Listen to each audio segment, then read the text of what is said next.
Magkakamping tayo sa isang lugar na napapalibutan ng mga pine trees. Isang lugar na payapa, tahimik at siguradong makakapagpahinga ang iyong isipan. Isang lugar kung saan mararamdaman mo ang lamig na parang niiyakap ka ng kalikasan. At hindi ko rin alam kung bakit, pero parang lagi tayong tinatawag ng adventure. Magpapalo ah! Tara, samahan nyo kami at sabay-sabay nating panoorin ang video.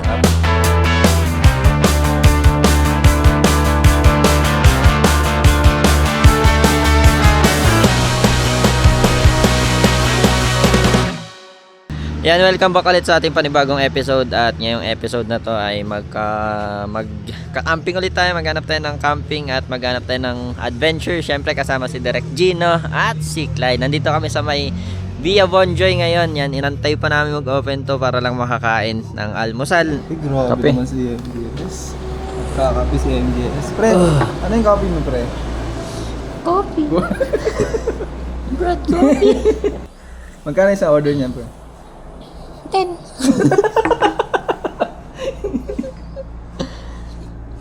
Tatlo dos yan. Salam, bilog na bilog. Anong crack? Kanin yan, pre. Pinamay mo. Uy, grabe. Tinabi. Ceylon. Ayan, tapos na kami kumain dito sa may Via Bonjoy. Tapos, ito na tayo ang Buklaw Dam. We look to the mountains. We don't care if it's only a dream. Nothing is really what it seems anyway.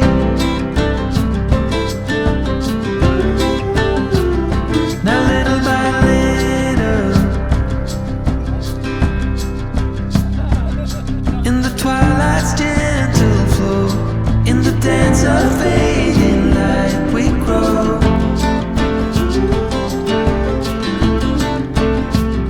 And all the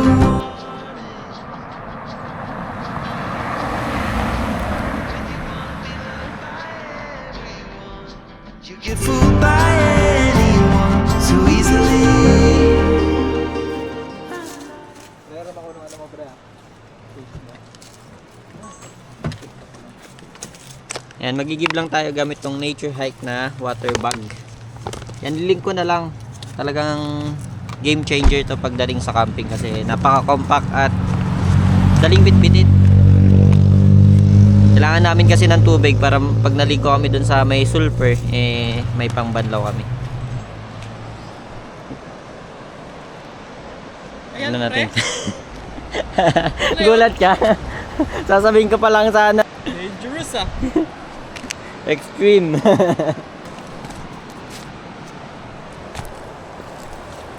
Okay lang yun sa'yo? Tingin ko na lang sa taas. Takot eh.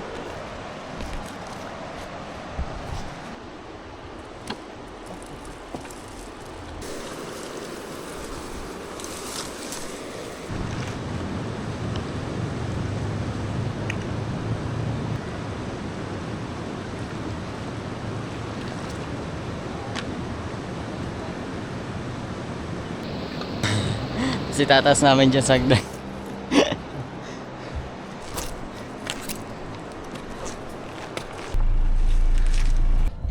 Dito na tayo sa may Ambuklaw Dam. Bangka tayo, Derek? Baka tayo? Ha? Ano? Bangka tayo? Gusto mo ulit mawala yung Basic. bumili?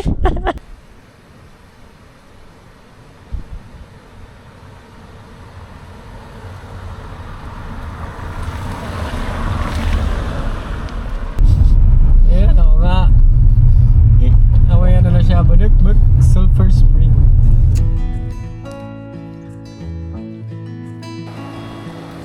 Diyan tayo maliligo, pre. Oo.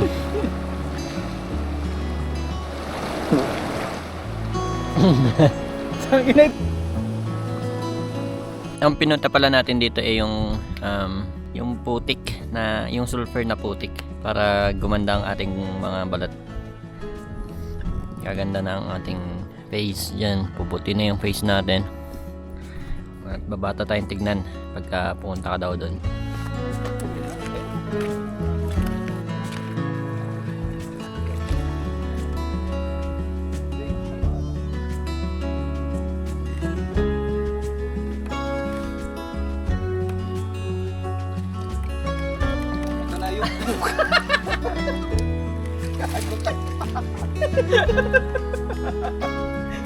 Galing mo tumahimik pre, nagda-dialogue na ako.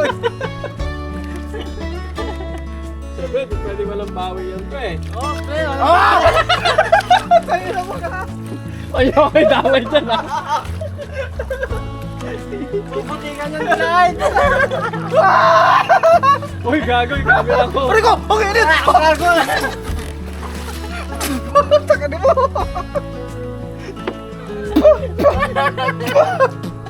Saan siya matagago? Huwag ka na magbato-bato. Sabi ni ate.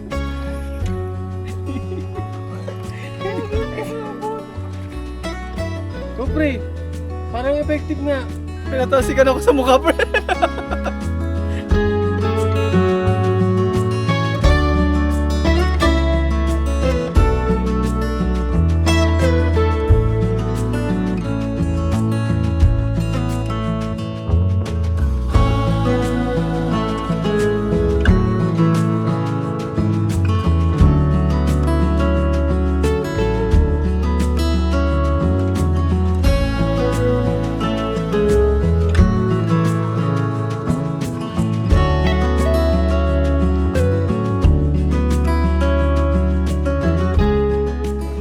Masilya ng mukha. Hindi kapag ka sa mukha kasi, ano siya eh, masarap siya sa ano. Yung ihilamos mo siya. Yung parang yun. Bakit ang lasa? Uy, matasikan niyo yung mga bata. Oo talaga. Taya. Ang baboy yung pre.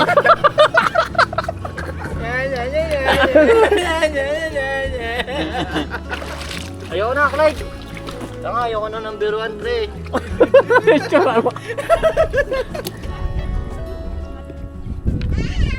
Eh pre, may bato. Eh, nag-i-enjoy ka dyan, pre. Huwag mo palo ah. Nag-i-enjoy ka dyan, pre. Sarap ba? Sarap. Mga nakakadiri eh. Gusto mo ba? Mga nakakadiri, pre. Ayoko i-try niyan. Hindi, ayoko i-try niyan. Never ko itatry yan, pre. Hindi pa ako nakakasaya ah. Ano? Sorry. Babalik mo pa ba yan?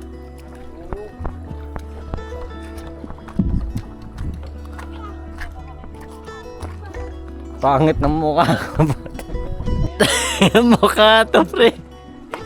Yung mukha mo, pre. Eh, para tayong lumaban ng digma. Ito ang pinakamalinis sa amin. Hindi kasi pre yung ano, yung mic eh, mapuputikan, Killjoy mamasira. ka, killjoy ka. Tingnan mo yung mga mukha namin, oh. Hirap pala ng ganitong trip. Hirap pala mag-finish. Tabo pa dito.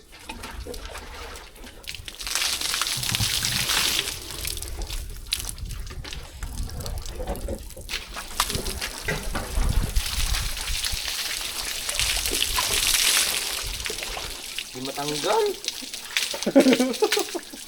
Napapalitan na ng bago eh. Namumuti yung mukha natin. Yan, itong last destination natin ay Patok Campsite. At tignan natin kung ano ang pinagbago ng campsite ngayon. Ayan, nandito na tayo sa may Patok Campsite. At patas na tayo.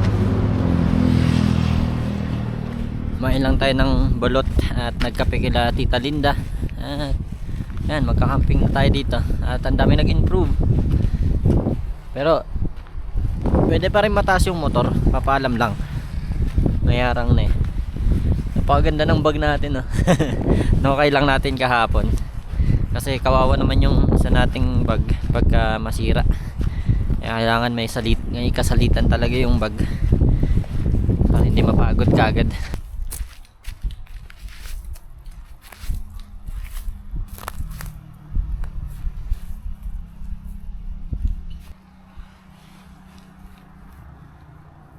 Isa yan sa pinakamagandang gawin bago mo i-set up yung tent mo. Kung komportable ka ba dun sa higaan mo, try mo munang higaan gamit yung mat. Higaan mo kahit wala yung mat, kung hindi naman basa at hindi naman madudumihan yung likod mo, try mong higaan. Para pagka na-set up mo na yung tent, hindi mo ulitin yung set up mo. Yun yung tinatesting natin ngayon. Bago natin i-set up yung tent, higaan muna natin. Kapag feel natin comfortable na tayo, doon lang natin siya set upan ng tent para hindi tayo mapagod in case na may masakit sa likod or may nakakairita sa likod.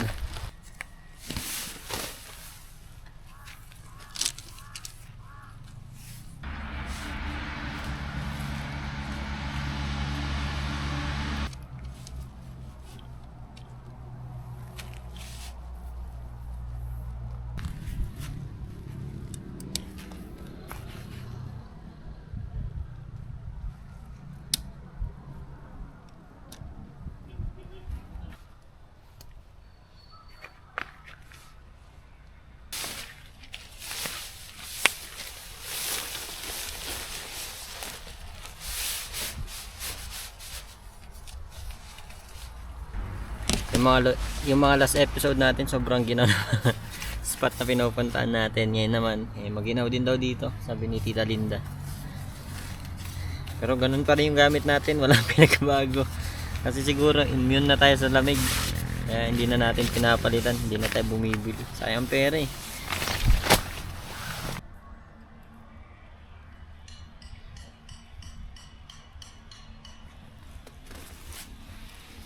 At ito pala yung nature hike natin na upuan. Napakaganda at maliit lang talaga. Nilagay natin siya doon sa ilalim ng bag natin kanina. Hindi ko na sana dadalhin kasi punong-puno na yung bag ko. Naalala ko meron palang sabitan yung bag ko kanina. Madali lang siyang i-assemble. Kagandaan sa kanya, aluminum. Aluminum 70-75 aluminum. 70-75 aluminum siya. At hindi ko alam kung anong ibig sabihin nun.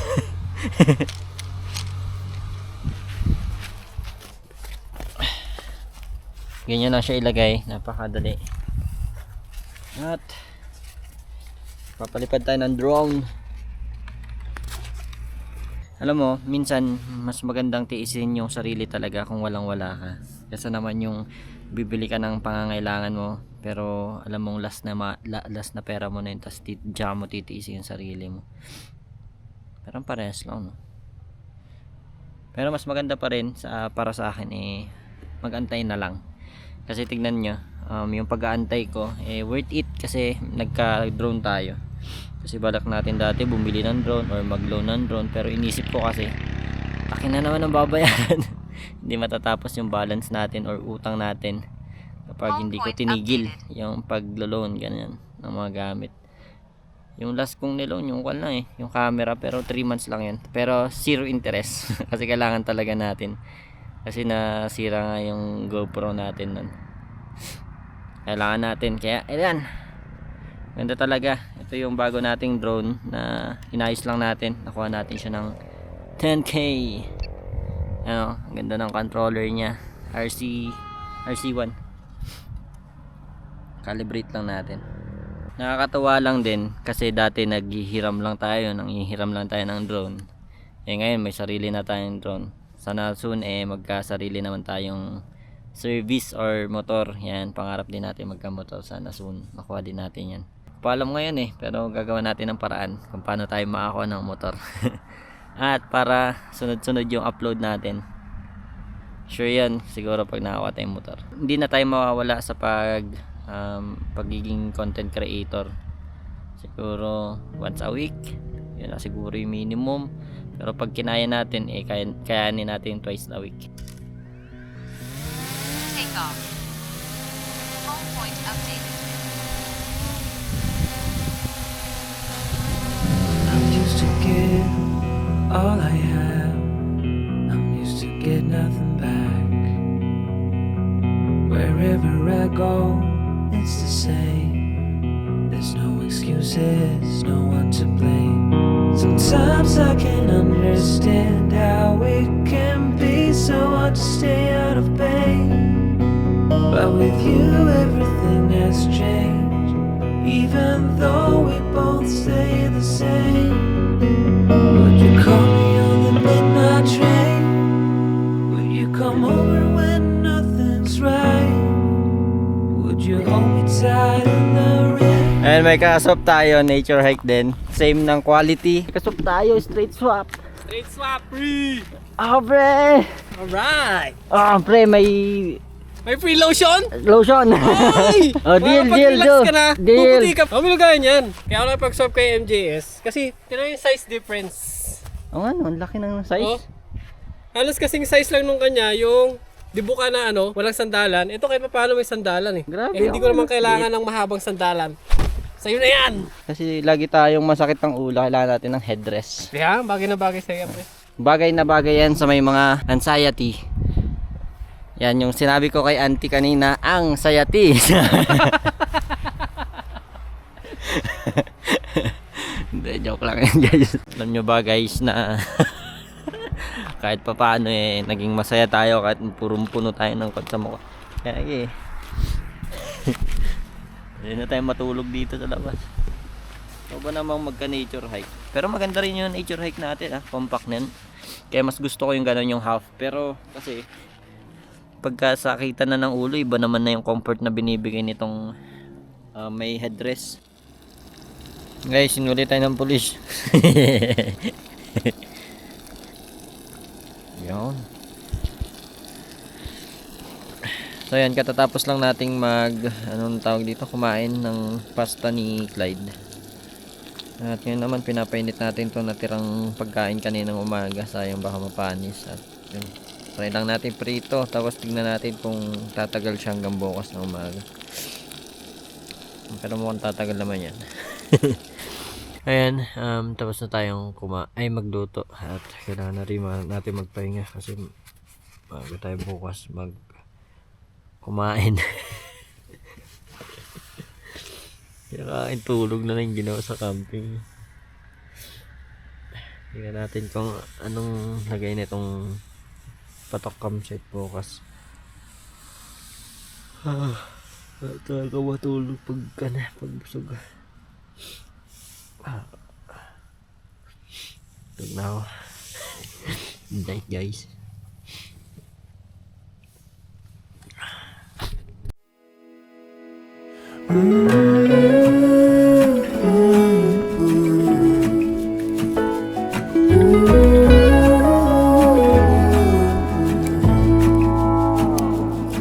Choco. Anong ang tsaa. Ano yung tsaa? Yung honey ng tsaa. Agang magising ni Clyde. Kakaiba to. Kasama. Back where I began.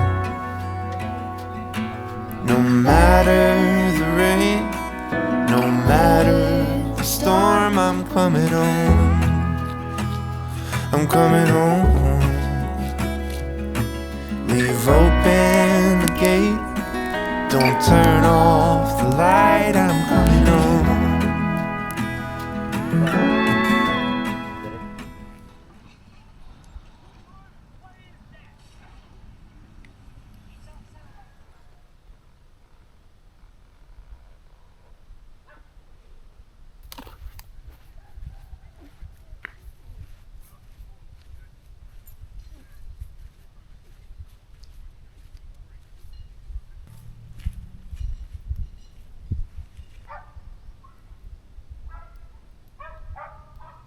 Sa mga bago lang dito sa channel natin, ito palang patok campsite ay gilid ng kalsada, kaya medyo maingay kapag dito kayo magpepwesto. Pero mas maganda dito kayo sa may dulo, sa pinestuan namin ngayon. Mas maganda dito kasi may kurbahan dyan, magmiminor yung mga motorista or mga sasakyan. Ayan. Kaya yung ingay parang parang suppressor yung cornering, kasi nga syempre, sino ba naman magmamabili sa corner? Siguro yung mga kamote lang talaga.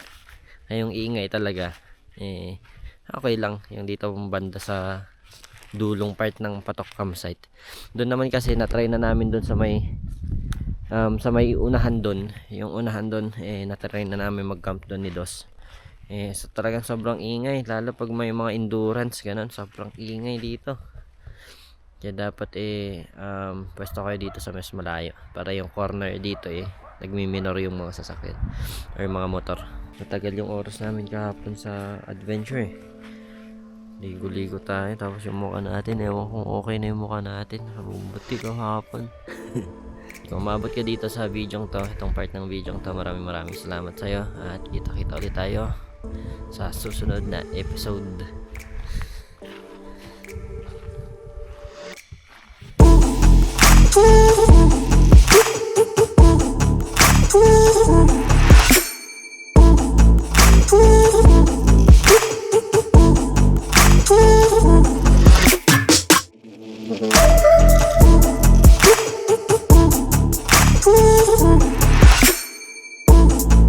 Ooh.